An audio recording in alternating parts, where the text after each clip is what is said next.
Buksan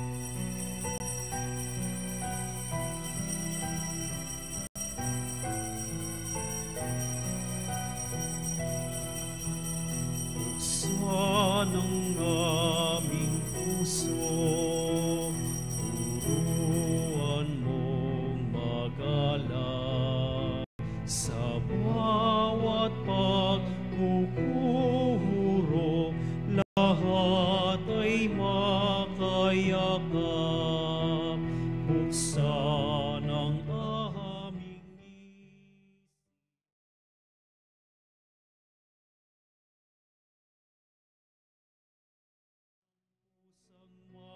matangkilik, tungkuling mahaba na paag. Buksan ang aming palad, sarili maialay, turuan mong ihalay.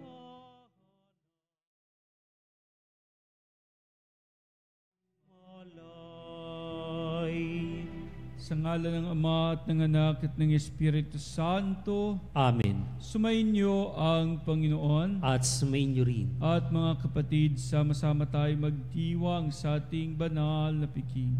Tayo ay tinatawag ng Panginoon upang maging matatag sa anumang mga pagsubok at lagi nating alalahanin kasama natin ang Panginoong Diyos. Dumulog tayo ngayon sa Kanyang awa. Inaamin ko sa makapangyarihang Diyos at sa inyong mga kapatid na lubha akong nagkasala sa isip, sa salita at sa gawa at sa aking pagkukulang. Kaya sinasamo ko sa mahal na Birheng Maria, sa lahat ng mga anghel at mga banal, at sa inyong mga kapatid na ako'y panalangin sa Panginoong ating Diyos. Kaawaan tayo ng makapangyarihang Diyos, patawarin tayo sa ating mga kasalanan at patubayan tayo sa buhay na walang hanggan. Amen. Panginoon, kaawaan mo kami. Panginoon, kaawaan mo kami. Kristo, kaawaan mo kami. Kristo, kaawaan mo kami. Panginoon, kaawaan mo kami. Panginoon, kaawaan mo kami. Manalangin tayo. Ama naming makapangyarihan, sa kadalisayang dulot ngayon ng kusang loob na pagpapakasakit, pasapitin mo kami ng may wagas na kalooban sa pagdiriwang dakilang Pasko ng pagkabuhay, sa pamamagitan ni Hesukristo, kasama ng Espiritu Santo, magpasawalang hanggan. Amen.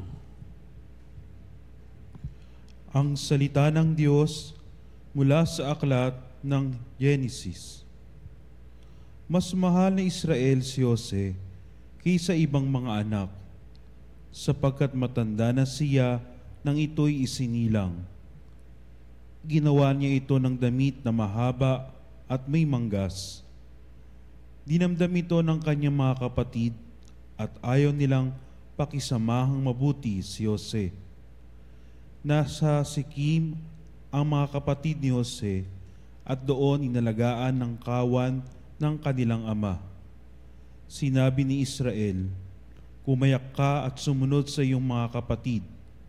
Sumunod si Jose at natagpuan ng mga kapatid sa Dotan. Malayo pa siya'y natanaw na ng mga ito. Nagkaisa silang patayin siya. Sinabi nila, "Ayan na ang mapanaginipin, patayin natin at ihulog sa balon." At sabing sinila ng mabangis na hayop, tignan natin kung ano ang mangyayari sa kanyang mga panaginip. Narinig ito ni Ruben at binalak na iligtas si Jose. Sabi niya, Huwag nating patayin. Huwag natin siyang pagbuhatan ng kamay. Ihulog na lang natin sa balon. Sinabi niya ito sapagkat ang balak niya ay iligtas ang kapatid. Paglapit ni Jose, hinubdan nila ito at inhulog sa isang tuyong balon. Habang sila'y kumakain, ninatanaw silang pangkat ng mga Ismailitang mula sa Galaad. Ang kanilang mga kamelyo ay may kargang mga gagawing pabango na dadalhin sa Ehipto. Sinabi ni Judas sa kanyang mga kapatid, "Wala tayong mapapala kung patayin natin ang ating kapatid. Mabuti pa'y ipagbili na lamang natin siya sa mga Ismailita kaysa ating saktan. Si kapatid din natin, laman ng ating laman at dugo ng ating dugo, at sila'y nagkasundo. Nang malapit na mga ngalakal, inihaon nila si Jose at ipinagbili sa halagang 20 pirasong pilak. At si Jose dinala ng mga Ismailita sa Ehipto. Ang salita ng Diyos. Salamat sa Diyos. Salmong tugunan, tugon. Gunitain ng malugod ang dakilang gawa ng Diyos. Gunitain ng malugod ang dakilang gawa ng Diyos. Sa lupain nila'y mayroong taggutom na ipinarating itong Panginoon, kung kaya nagdahop sila sa pagkain. Subalit ang Diyos sa unahan nila'y may sugong lalaki. Tulad ng alipin, ibinenta nila ang batang si Jose. Gunitain ng malugod ang dakilang gawa ng Diyos. Mga paa nito'y nagdanas ng hirap nang ito'y ipangaw.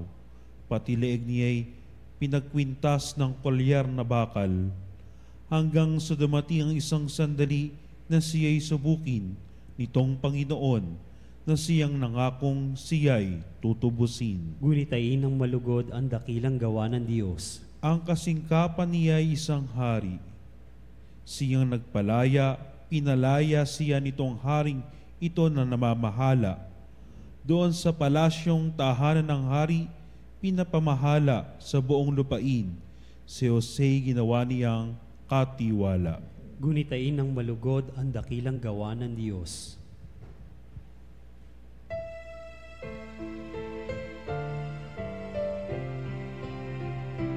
Wika mo'y aming diringgin, wika mo'y aming susundin, wika mo'y aming tutugdin.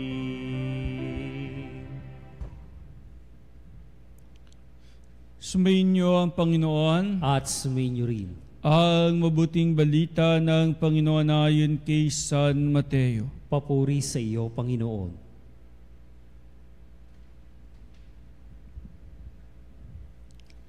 Noong panahong iyon, sinabi ni Jesus sa mga punong saserdote at matatanda ng bayan, "Pakinggan ninyo ang isa pang talinghaga. May isang taong nagtanim ng ubas sa kanyang bukid at ito'y binakuran niya. Gumawa siya roon ng pisaan ng ubas at nagtayo ng isang mataas na bantayan.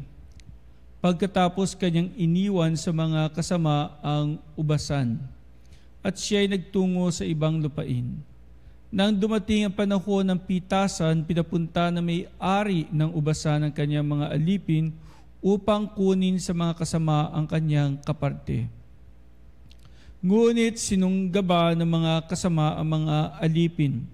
Binugbog nila ang isa, pinatay ang ikalawa at binato naman ang ikatlo.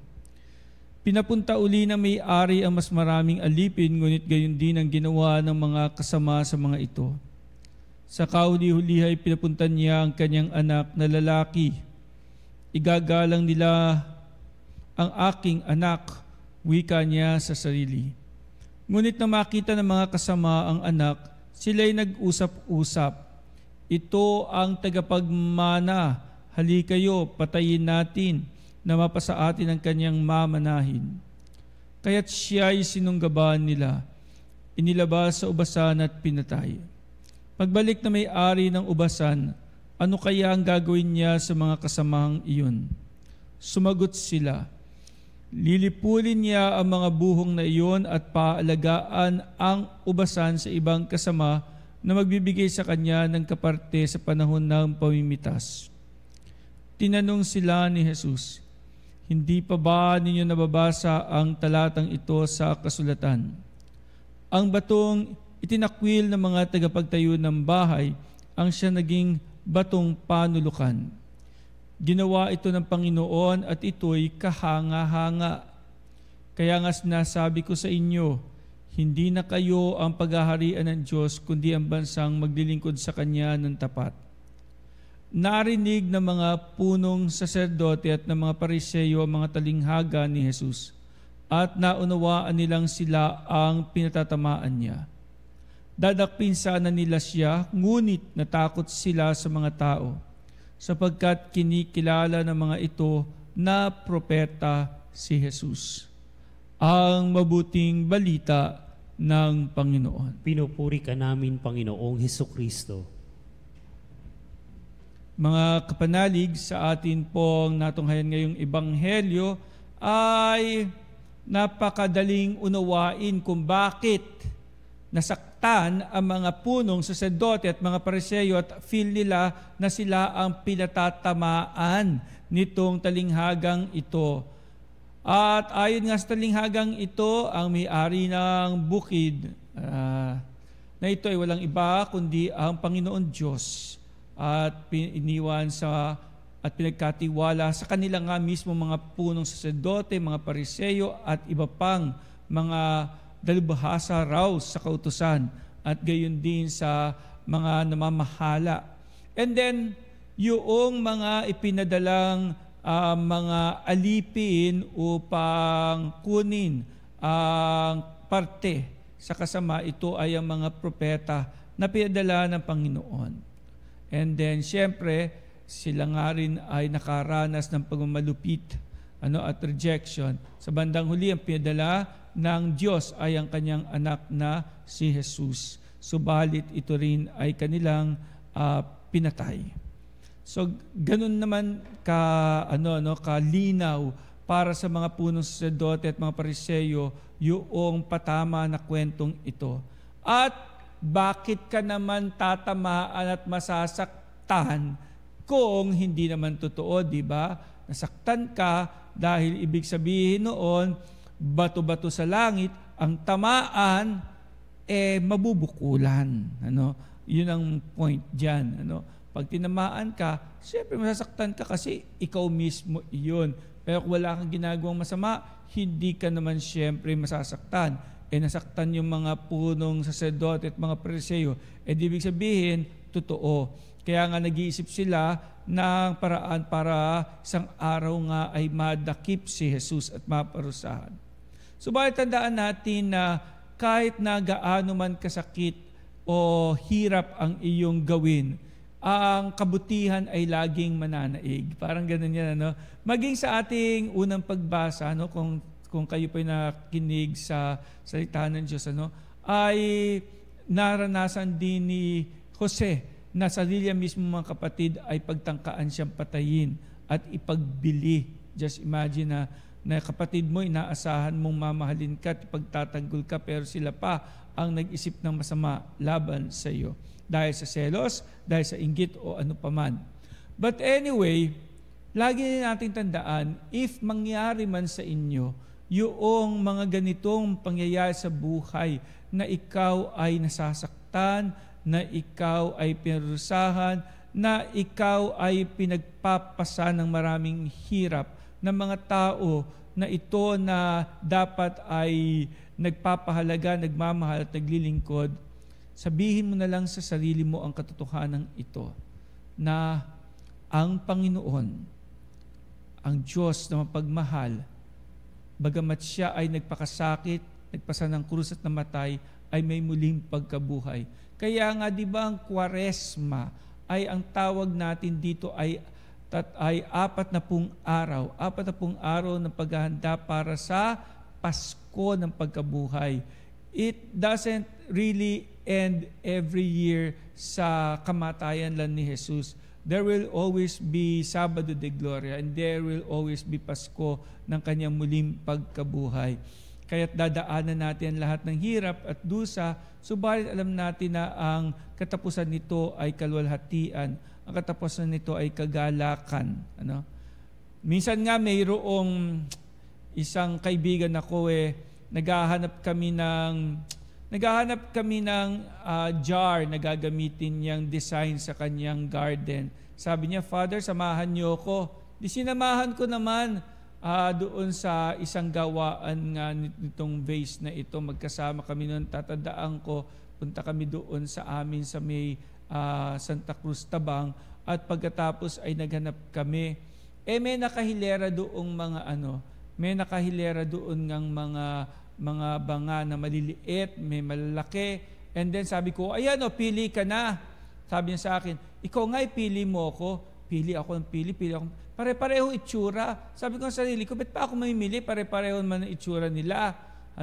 Tapos yung iba lang, mayroong mga konting design ng mga butas-butas. Sabi ko halos pare-pareho naman ang kahit alin damputin mo dyan, okay na. Tapos doon sa isang sulok, nakalayo sa isang sulok, nasa pinakasulok talaga ng garden na yun, may nakita kong isang pilipit na na jar. Sabi ko, ayun yung maliit na bangang yun, ayun yung pilipit, iyon ang kunin mo. Tapos sabi sa akin nagtitinda, ay, hindi po binebenta yun. Ay, ba't nyo hindi binebenta yun? Reject po kasi. Nakita nyo nga, napilipit kasi nga po nung ginagawa napilipit. Napilipit. Kaso yun ang gusto ko. Sabi ko ganoon. Kasi po nakakahiyang ibenta. Binibili nga Ibig sabihin, gustong bilhin. Bibiling ko yan. Tapos kaya alam, medyo marumi, maputik. Sabi, pakilinis nga, tingnan natin kung ano yung itsura. So nilinis nila. Pagkalinis nila, nakita ko yung pilipit na jar. Sabi ko doon sa kasama ko, ayan yan ang bilhin mo, maganda. Sabi kong ganoon. Tapos noon, sabi niya, sige, yan ang lang bibilin ko. Tataka naman yung taong gumawa, tindahan, kung bakit ang dami-daming perfect ang itsura, yung pampilipit ang nagustuhan. But anyway, so binili namin yung banga, and then sabi nung kaibigan ko, isang araw, samahan mo uli ako doon sa tindahan ng banga kasi maraming nakakita nung aking pilipit na banga, tuwan-tuwa sila, ba't daw pilipit yung banga, ang gandang tignan doon sa garden. Ba't po tayo babalik? Bibili uli ako. Di ba sabi niya, reject nga yun, nag-aksidente lang, na di magpagawa uli tayo ng reject. Sabi ko, try po natin. Nagpunta kami. Pagdating namin doon sa tindahan, nagulat kami. Napakarami niyang tindang jar na pilipit. Sabi namin, bakit po marami kayong jar na pilipit na? Marami po kayong reject ngayon?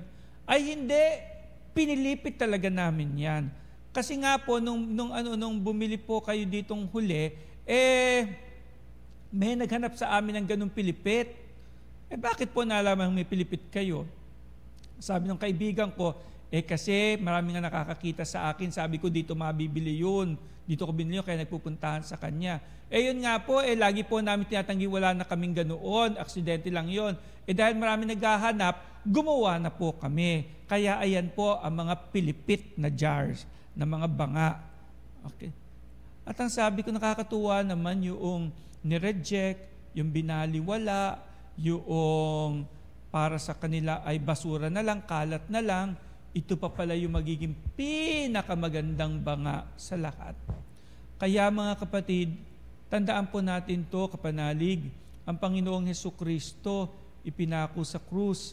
Sa kanyang kamatayan na ito, ang akala ng lahat, yun ang kanyang katapusan. At ang akala ng lahat, isang malaking kahihiyan ang siya'y mamatay sa krus. Pero alam nating lahat na nagkalat kahit saan ka magpunta, ang banal na krus. Ang krus na kung saan ang Panginoon ay ipinako. Ang krus na lagi nagpapaalala sa ating mahal tayo ni Lord at tayo kanyang iniligtas. Bagamat kuminsan napipilipit ang ating buhay, bagamat kuminsan hindi perfect yung mga nangyayari sa buhay natin, mga kapanalig, huwag kang mag-alala. Gagawin ng Panginoon na magiging makabuluhan, na merong napakagandang dahilan kung ang ating mga pinagdaraanan sa buhay. Ang Panginoon may dahilan. At anumang sakit o hirap o dusa na pagdadaanan mo at pinagdadaanan mo man ngayon, sapagkat sa gitna ng paghihirap, tandaan natin, sa krus ng kamatayan ni Kristo ay mayroong liwanag ng muling pagkabuhay. Amen.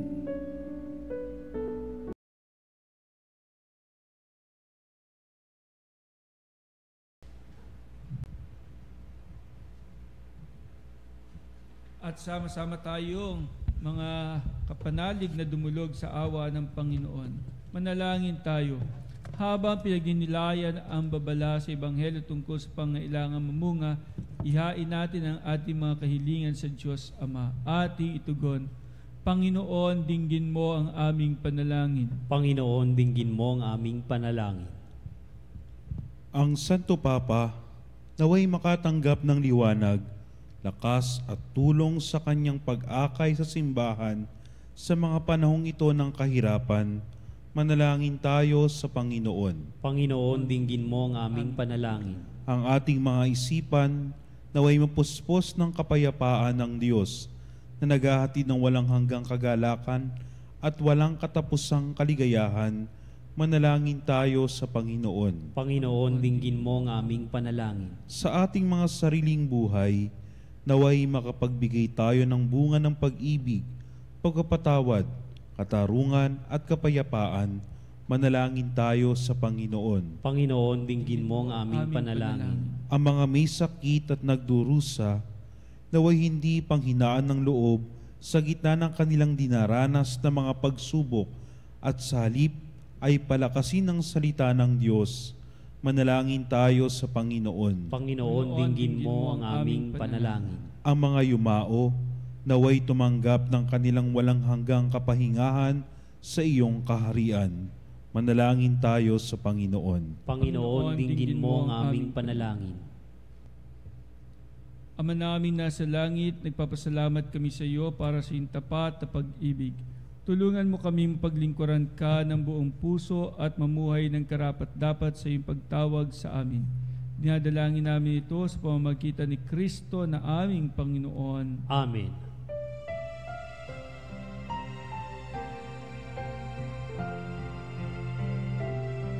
Sa iyo, Ama, aming handog, ang tinapay at alak na ito, handog ng iyong bayan.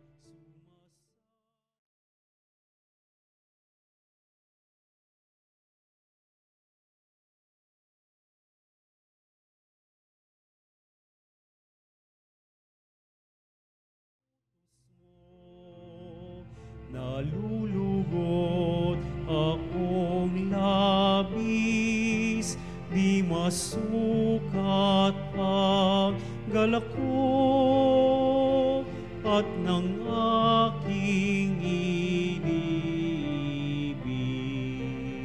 Sa'yo, Ama, aming handog ang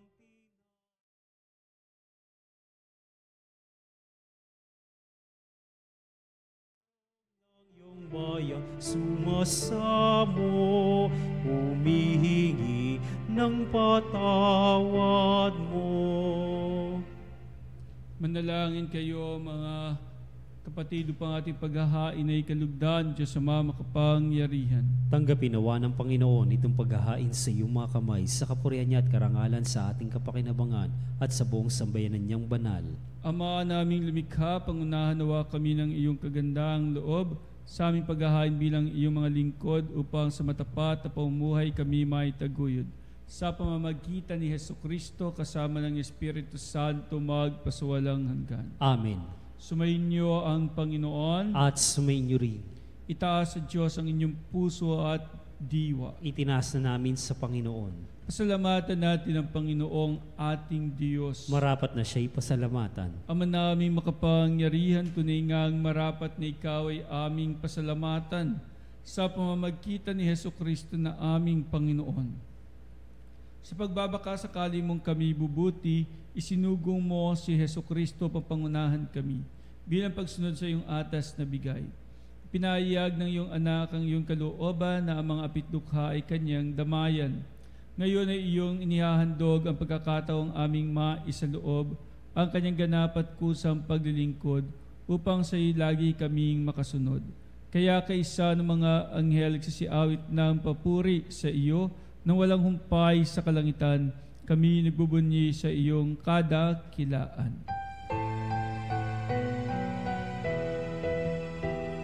Sa Santo, Santo, Santo, Panginoong Diyos, napupuno ang langit at lupa ng kadakilaan mo.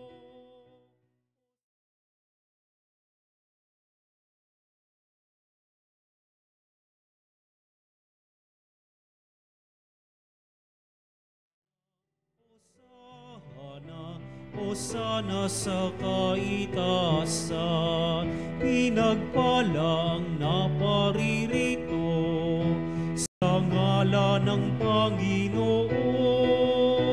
Hosana, Hosana, Hosana sa kaitaasan. Hosana, Hosana, Hosana sa kaitaasan. Ama naming banal, ikaw ang bukal ng tanang kabanalan. Kaya't sa pamamagitan ng iyong Espiritu, gawing banal ang kaloob na ito pang para sa amin ay maging katawan at dugo ng aming Panginoong Hesukristo. Bago niya pinagtiisan kusang loob na maging handog, hinawakan niya ang tinapay, pinasalamatan kanya, pinagati-hati niya iyon, iniabot sa kanyang mga alagad at sinabi, tanggapin ninyong lahat ito at kanin. Ito ang aking katawan na ihahandog para sa inyo.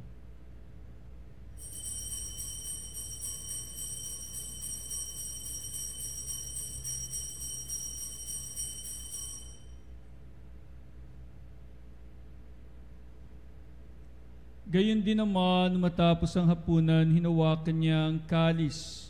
Muli kanyang pinasalamatan. Iniabot niya ang kalis sa kanyang mga alagad at sinabi, tanggapin ninyong lahat ito at inumin. Ito ang kalis ng aking dugo, ng bago at walang hanggang tipan. Ang aking dugo na ibubuhos para sa inyo at para sa lahat, sa ikapagpapatawad ng mga kasalanan. Gawin ninyo ito sa pag-alala sa akin.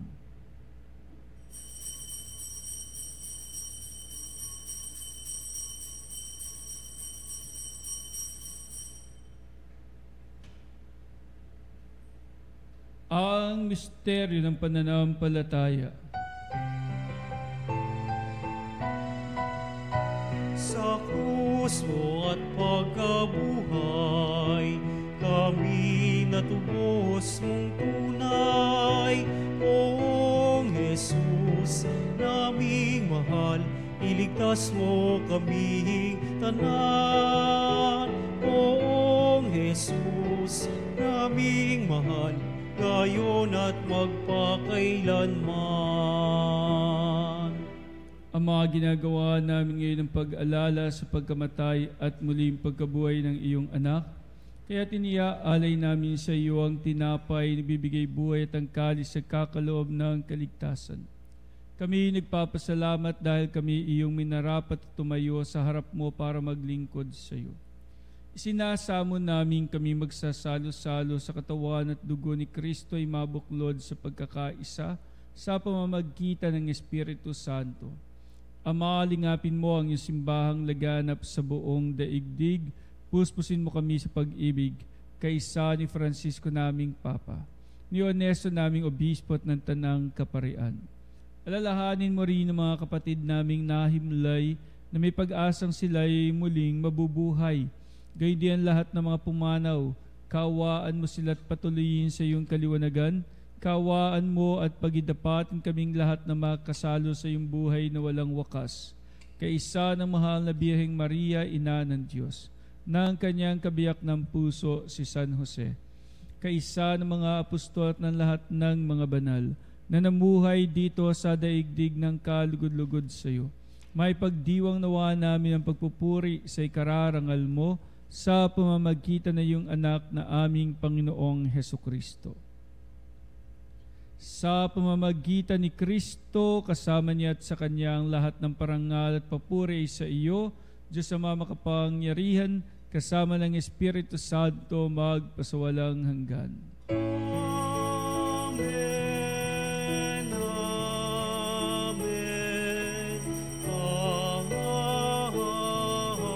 Amen. Dumulog tayo ngayon sa awa ng Panginoon sa panalangin tinuro ng ating Panginoong Hesukristo.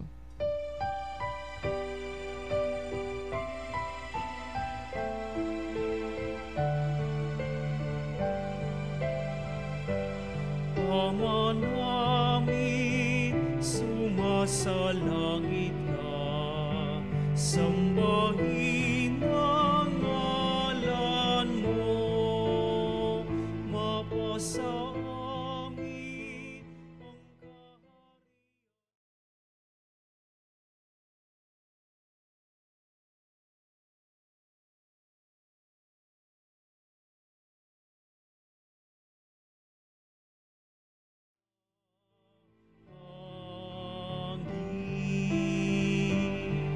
Bigyan mo kami ngayon ng aming kakanin sa araw-araw at patawarin mo.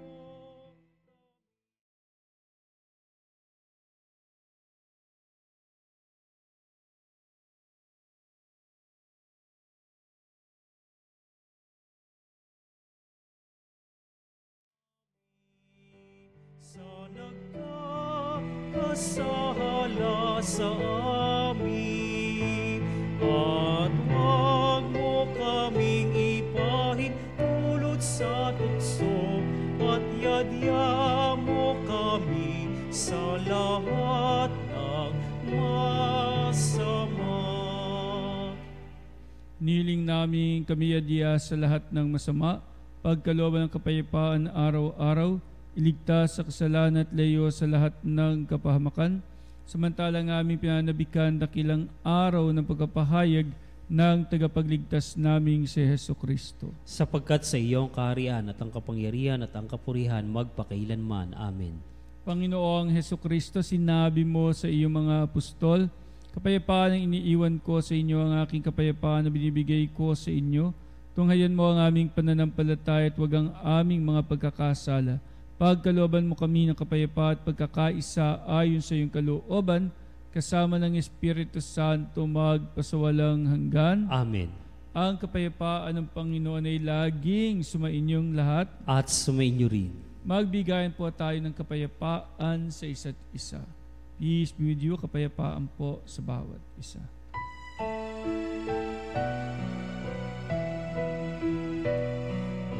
Pero ng Diyos na nag-aalis ng mga kasalanan ng sanlibutan, maawa ka sa amin. Pero ng Diyos na nag-aalis ng mga kasalanan ng sanlibutan,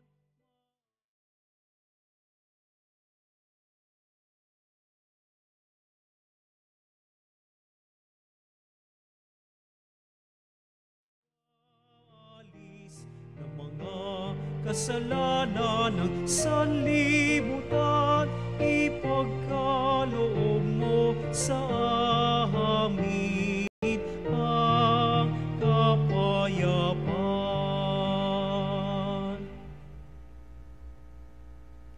At mga kapanalig, narito ang ating Panginoong Hesukristo, ang kordero ng Diyos, nag-aalis ng mga kasalanan ng sanlibutan. Mapapalad tayong inaaniyahan sa kanyang banal na piging. Panginoon, hindi ako karapat dapat na magpatuloy sa iyo, ngunit sa isang salita mo lamang ay gagaling na ako.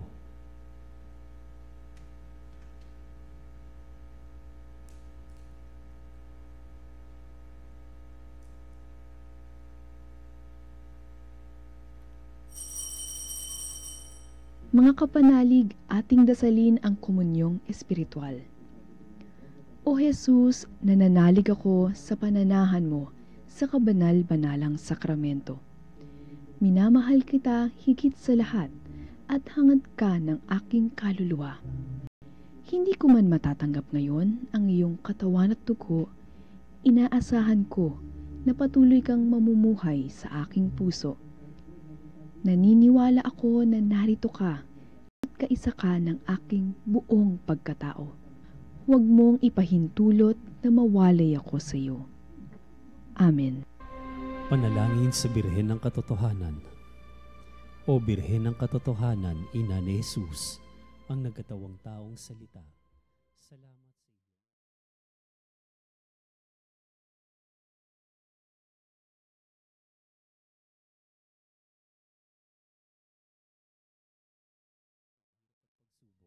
Linawin mo sa akin na nasa krusan tagumpay. Sa aking paglalakbay, akayin mo ko sa buhay ng paglilingkod at sa buhay na ganap at kasiyasiya. Kupkupin mo ko at ang aking mga kapanalig na nakikinig.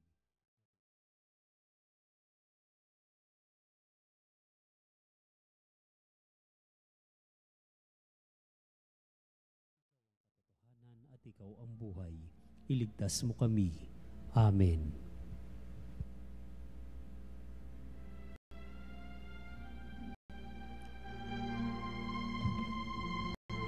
Manalangin tayo.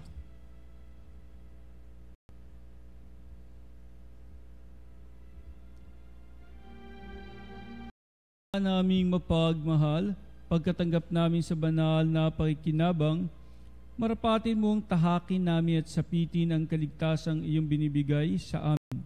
Sa pamamagitan ni Hesukristo, kasama ng Espiritu Santo magpasawalang hanggan. Amen.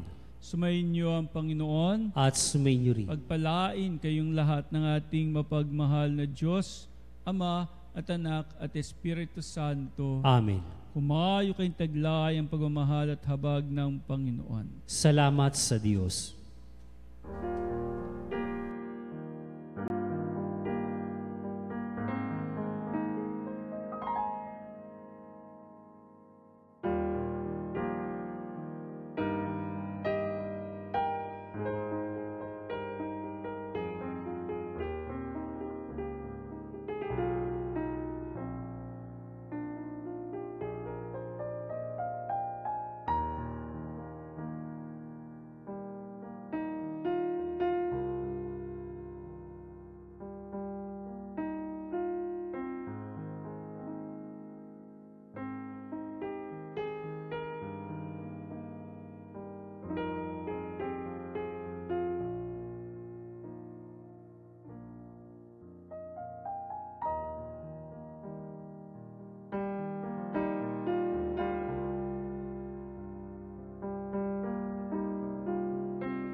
Salutaris hostia,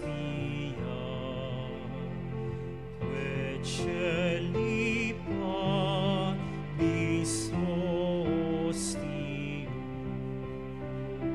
bella premut hostilia,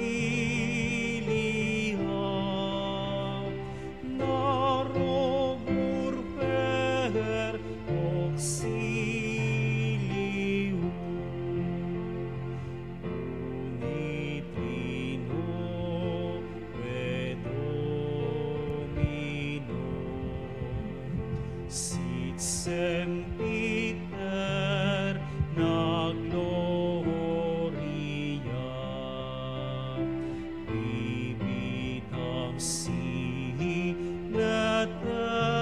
termino, nobis non et in patria.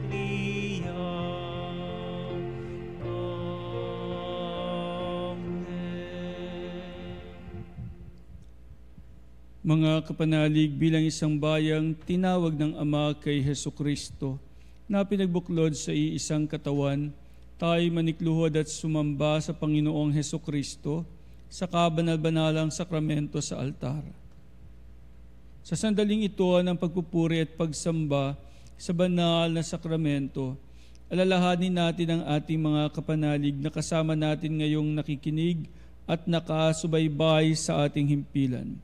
Lalong higit ang ating mga may sakit at ang mga nakaratay sa banig ng karamdaman, ang mga nasa pagamutan at kanilang tahanan, at ang lahat na tanging sa Diyos lamang umaasa ng kagalingan.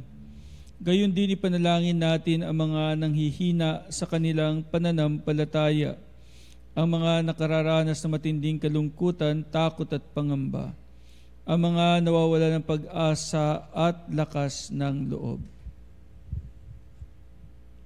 O Diyos, halina at kami tulungan. O Panginoon, magmadali ka sa iyong pagdamay. Papuri sa Ama at sa Anak at sa Espiritu Santo. Kapara noong una, ngayon at magpasawalang hanggan. Amen.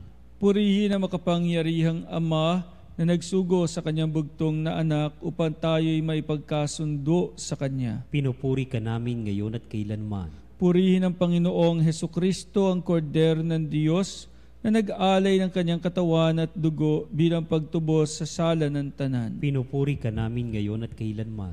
Purihin ang banal na Espiritu, ang Panginoong nagpapabanal, na pumupuspos at nagbibigay kagalingan sa lahat. Pinupuri ka namin ngayon at kailanman.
Makapangyarihan Diyos na walang hanggan, Ikaw ang aming Panginoon at butihing Ama. Sa iyong pagpapalay, pinagkaloob mo ang lakas sa aming kahinaan. Tunghayan mo po ng may kagandahang loob ang iyong mga lingkod na may sakit at karamdaman, ang mga nababalisa at nawawala ng pag-asa, ang mga natatakot at nalulumbay, ang mga may mga matinding problema, at pinagdaraan ng hirap sa buhay, ang mga sabingit ng kamatayan. Pagalingin at aliwin mo po sila sa kanilang mga karamdaman at ibalik sa kalusugan at kapanatagan ng loob upang mabatid nila ang iyong kabutihan at sila'y magpasalamat sa iyong banal na pangalan. Hiniling namin ito sa pamamagitan ni Kristong aming Panginoon. Amen. Panginoon, nagsusumamo kaming dalawin ng tahanang ito at alisin mula rito ang lahat ng mapanirang kapangyarihan ng kaaway. Manahan nawa rito ang iyong mga anghel na banal upang panatilihin kami sa kapayapaan at sumaamin lagi ang iyong pagpapala. Nihiling namin ito sa pamamagitan ni Kristong aming Panginoon. Amen. Gawaran nawa tayo ng makapangyarihang Diyos ng kapanatagan ng loob at mapayapang buhay. Amen. Tantum ergo sacramentum veneremur cernui et antiquum documentum novo cedat ritui restet fides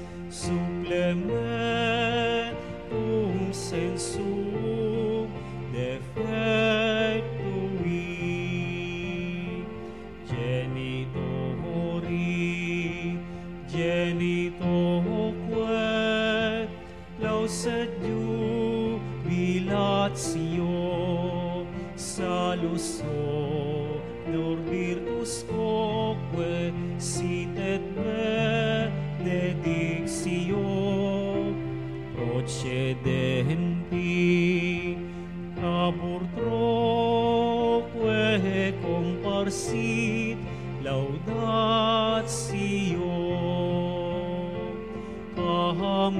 Amen. Amen. Panem de cielo prestitisti eis, Omne delectamentum in se habente. oremus. Deus qui nobis sub sacramentum mirabili, passiones tuae memoriam reliquisti, tribueque sumus, itanos corporis et sanguinis tui sacra mysteria venerari, ut redemptionis tuae fructum in nobis iugite sentiamus, qui vivis et regnas in saecula saeculorum. Amen.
Purihin ang Diyos, Purihin ang Diyos. purihin ang kanyang banal na pangalan, Purihin ang kanyang banal na pangalan. purihin si Jesucristo, Diyos na totoo at tao namang totoo. Purihin si Jesucristo, Diyos na totoo at tao namang totoo. Purihin ang ngalan ni Jesus, Purihin ang ngalan ni Jesus. purihin ang kanyang kabanal-banalang puso, Purihin ang kanyang kabanal-banalang puso. purihin ang kanyang kamahal-mahalang dugo, Purihin ang kanyang kamahal-mahalang dugo. purihin si Jesucristo sa banal na sakramento sa altar, Purihin si Jesucristo sa banal na sakramento sa altar. purihin ang Espiritu Santo ang mang-aaliw, Purihin ang Espiritu Santo ang mga aliw. purihin ang dakilang ina ng Diyos si Maria Santissima, Purihin ang dakilang ina ng Diyos si Maria Santissima. purihin ang kalinis-linis ang paglilihi sa Kanya, Purihin ang kalinis-linis ang paglilihi sa Kanya. purihin ang Kanyang malwalhating pag-aakyat sa langit, Purihin ang kanyang malwalhating pag-akyat sa langit. purihin ang ngalan ni Maria Birhen at Ina, Purihin ang ngalan ni Maria, Birhen at Ina.